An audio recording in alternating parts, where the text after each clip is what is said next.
गोविंद, अभ्यास झाला बेटा तुझा? शाळेची वेळ होत आहे. हो आई, झालंच आहे.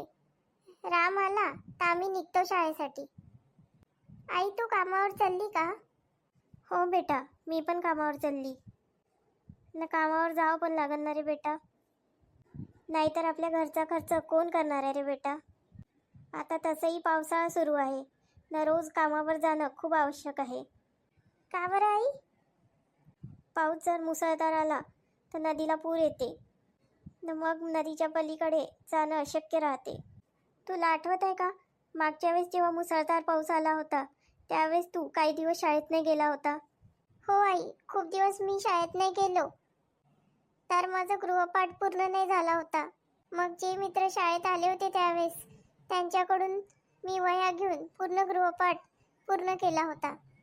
आता जर मुसळधार पाऊस आला तर नदीवरून शाळेत जाणं अशक्यच आहे, हो ना आई?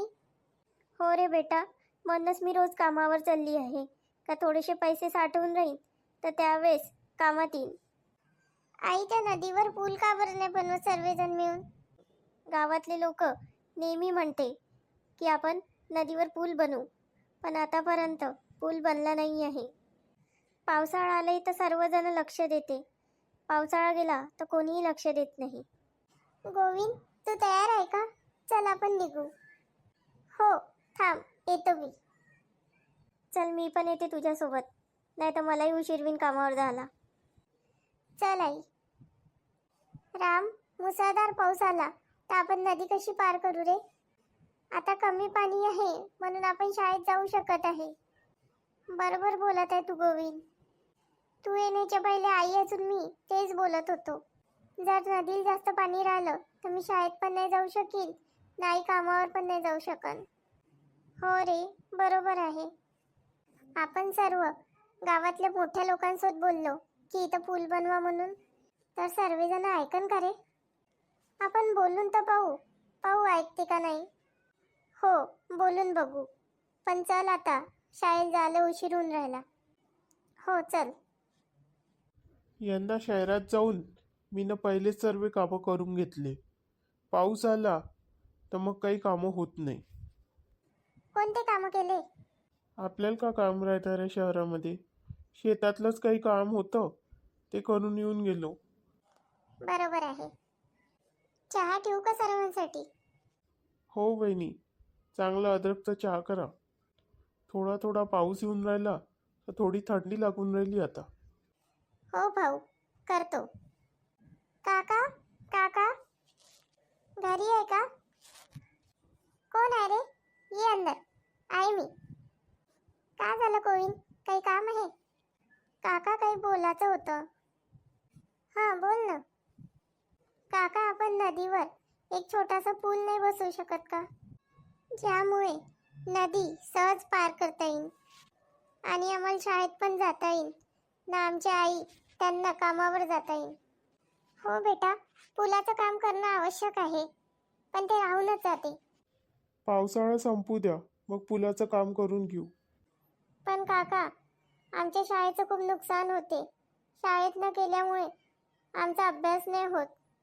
हो काका, आमची आई पण कामावर नाही जाऊ शकत त्यामुळे.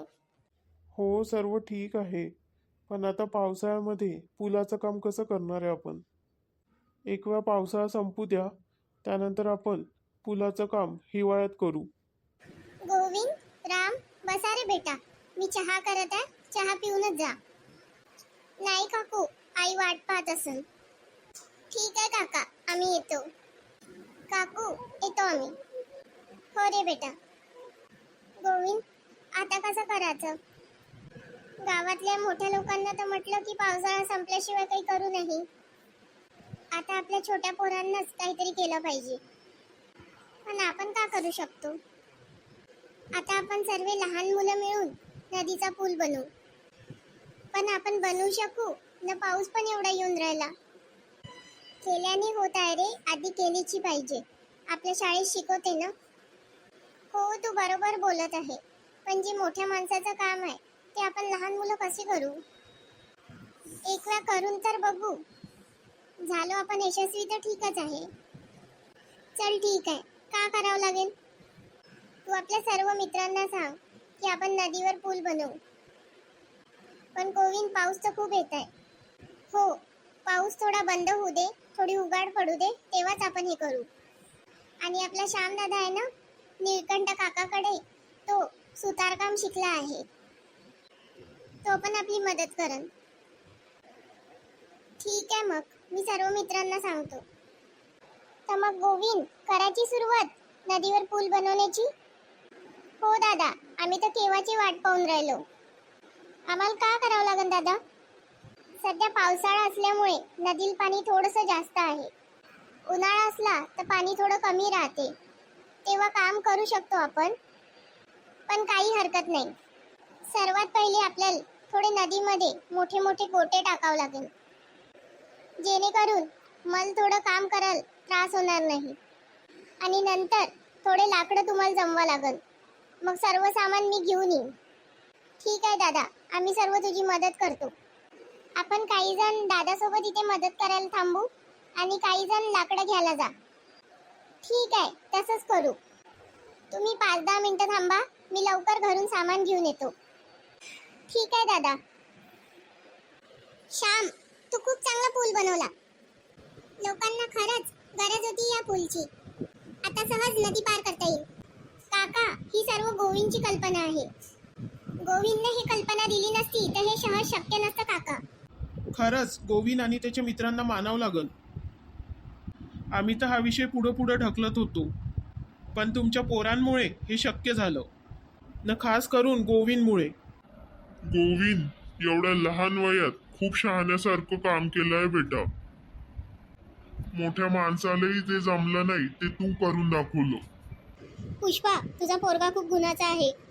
आज मी धन्य धन्य झाली गोविंद सारख्या समजूतदार पोराला जन्म दिल्याबद्दल. गोविंद, मला तुझा खूप अभिमान आहे बेटा.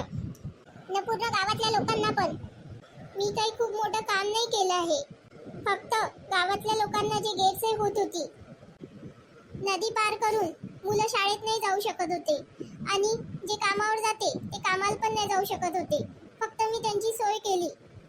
पण तू खूप मोठं काम केलं रे बेटा. हो ना. गोविंद आणि त्याच्या मित्रांना मिळून हा जो पूल बनवला आहे, त्याच्यासाठी मला एक कल्पना आली आहे. आपण या पुलाचं नाव ठेवलं पाहिजे. मेहनत सर्वांना केली आहे, पण या सर्वांना एकत्र आणण्याचं काम फक्त गोविंदनं केलं आहे. ने एवढी सुंदर कल्पना त्याचीच आहे. तर मग या पुलाचं नाव आपण गोविंद पूल ठेवलं तर चालेल का? हो, गोविंद पूलच नाव ठेवू आपण. हो, बरोबर बोलत आहे तुम्ही. तर आजपासून या पुलाचं नाव गोविंद पूल असं राहील. खूप चांगलं नाव आहे गोविंद पूल. हो, खरंच खूप चांगलं नाव आहे गोविंद पूल.